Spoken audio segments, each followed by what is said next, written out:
As of May 2026, the Austin, Texas real estate market appears to be in a severe, unprecedented slump. Looking at the active residential inventory, current listings have climbed to 16,426. That is significantly higher than the baseline we saw just 2 years ago. This oversupply is forcing a reaction from sellers.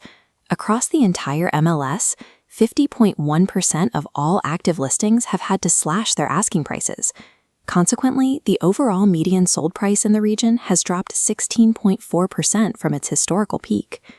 Based on these top-line metrics, the market shows every sign of being in a state of devaluation. However, a data point hidden beneath these broad averages contradicts the narrative of a simple market crash. Despite the high inventory, pending sales are actually up 4.5% year over year. This creates a unique friction. Buyer demand is actually increasing in a market characterized by widespread price drops. To understand why demand is rising while inventory sits, we have to look past the broad regional averages and stratify the data by the age of the listing. Stratifying the data reveals that Austin's housing behavior depends entirely on how recently a home hit the market. The market has split into two separate realities: a stale segment of overpriced, lingering homes and a highly competitive, fresh segment. This fresh segment represents 30% of the 16,000 active listings, homes that hit the market within the last 30 days.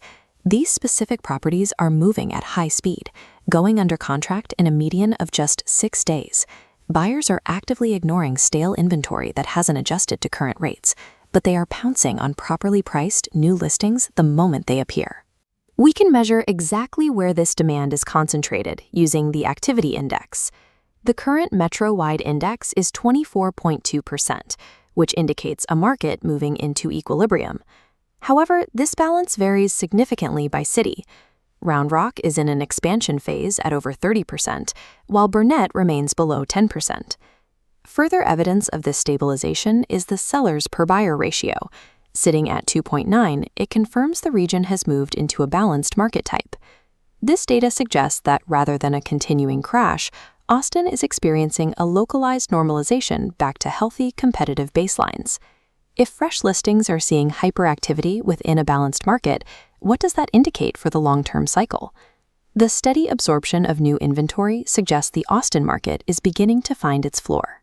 Based on the $460,000 bottom and a 4.8% historical appreciation rate, we can project the recovery timeline. It takes 47 months until March 2030 to reach the previous peak of $550,000.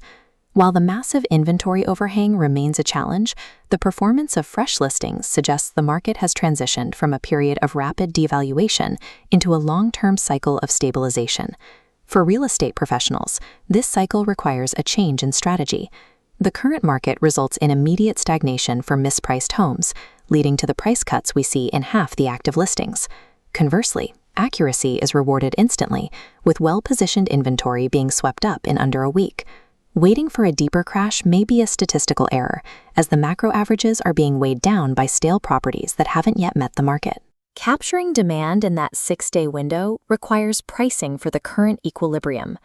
The data shows that for those who price accurately, the multi-year climb back to the top of the cycle has begun.